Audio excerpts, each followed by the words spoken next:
On July 23rd, 2021, Tom Fantasy's 301-hour-long speedrun on Black Ops 3 Nocturne Tone would end to a reset, taking a total of 21 days to complete, also making it the longest Call of Duty Zombies game ever and the second longest speedrun in gaming history. So why did this speedrun last as long as it did? How come barely anyone has heard of this world record? And what makes this speedrun different from others?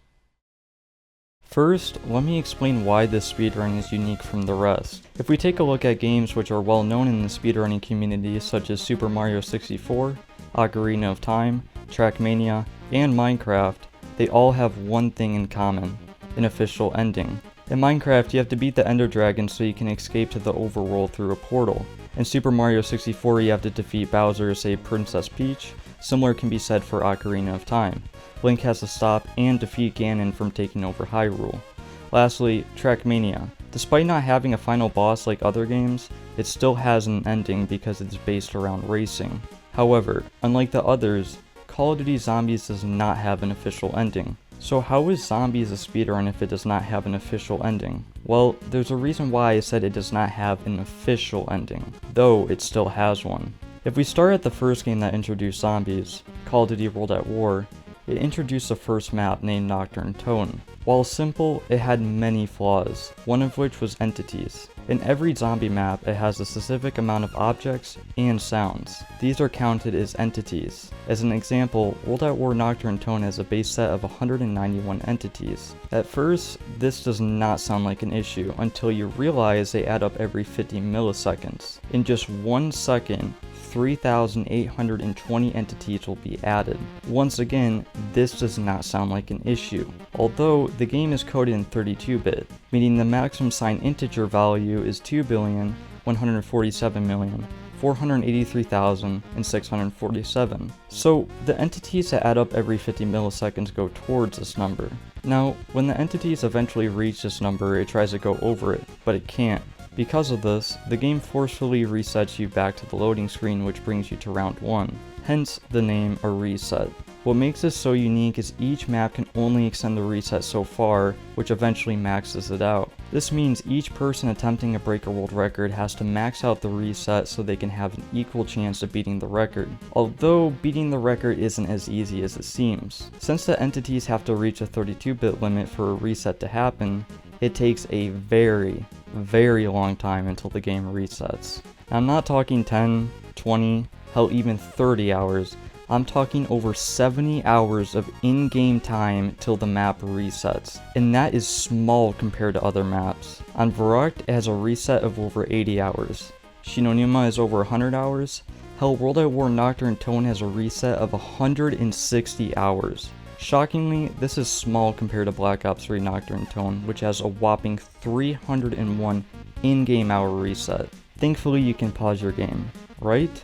Yes, you can pause your game. Unfortunately, that does not save you from the hardest part of the speedrun. See, when you launch World at War, Black Ops 1, Black Ops 2, or Black Ops 3, the game immediately adds milliseconds towards a 32-bit limit. This forces the speedrunner to play an average amount per day because the game freezes after 24.8 days. So, the freeze becomes a major problem, especially in Black Ops 3 Noct. You are forced to play an average of 12 hours and 8 minutes per day for almost 25 days to avoid the freeze. Even if you're just 1 second off from resetting, the game would freeze. Yeah, to make Tom's around 255 record on Noct sound more impressive, he forced himself to play 17.5 hours every day for 10 days. Then averaged roughly 14 hours per day up until round 255. If you count all 19 days he played to the max round, 255, he averaged 15 hours per day. What the fuck? Now, this isn't the only thing Tom had to do in his world record. On top of the freeze, Tom had to deal with RNG, and I'm talking an immense amount of RNG. See, on every CoD Zombies map, there's an object called a mystery box. This box contains a specific amount of weapons, however it varies on every map. Though, on Black Ops 3 Noct, there are a total of 34 weapons. One of these weapons is called a Thunder Gun. This weapon contains 2 shots in its magazine and 12 in its reserve. Despite the small ammo, it deals infinite damage, which is crucial for the map. The reason it is crucial is because the zombies over time get stronger. In fact, they get so strong using powerful weapons such as the Ray Gun Mark II, which deals over 2,300 damage per shot, is rendered near useless past round 80. So, players are forced to use a thunder gun. However, this becomes tricky. If you remember, I said there are 34 weapons in the mystery box. This means you have a 1 in 34 chance of getting a thunder gun.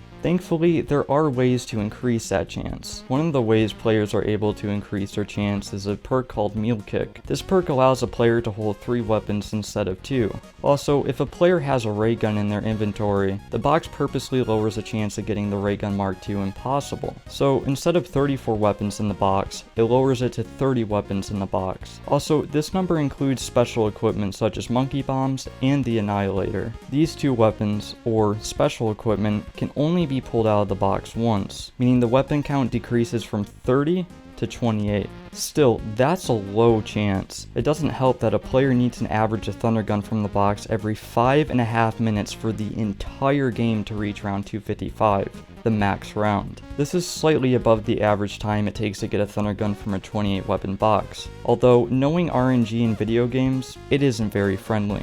So the chances of someone tying Tom's record is very unlikely, and it gets even more unlikely since there are a few things I did not mention: Gobblegums and the Wonder Fizz.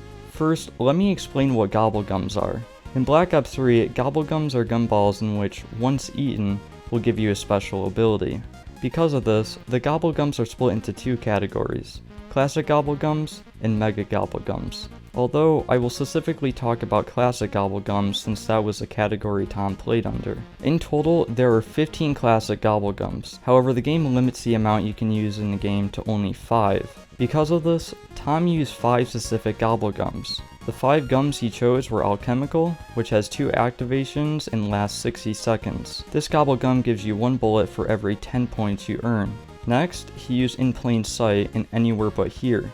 In Plain Sight makes zombies ignore you for 10 seconds, and Anywhere But Here teleports you away from the zombies.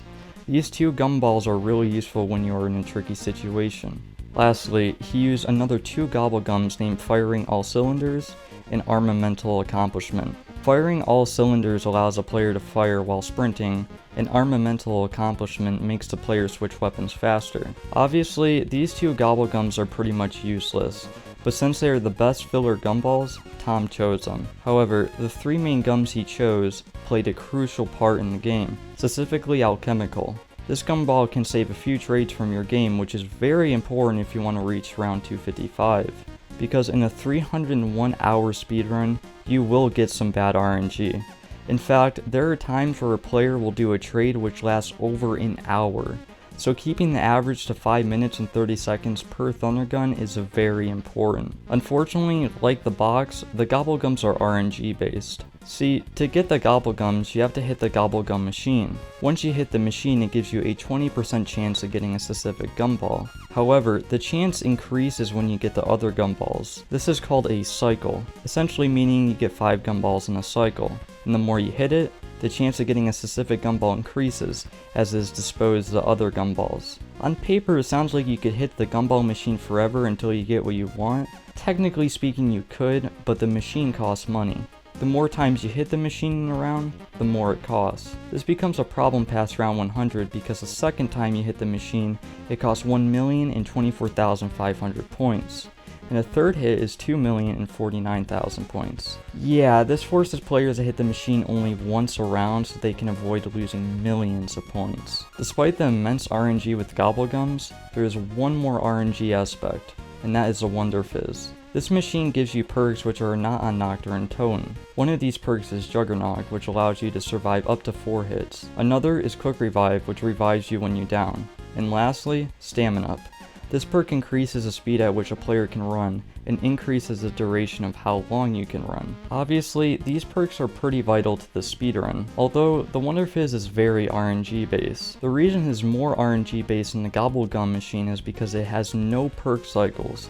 So you could get the same perk over and over again, which is terrible considering how sketchy it is to hit the machine when you don't have Juggernog. Considering the sheer dedication you need to play an average of 12 hours every day for almost a month, and the amount of RNG required to reach round 255 before resetting, I think it's safe to say this is one of the greatest speedruns of all time.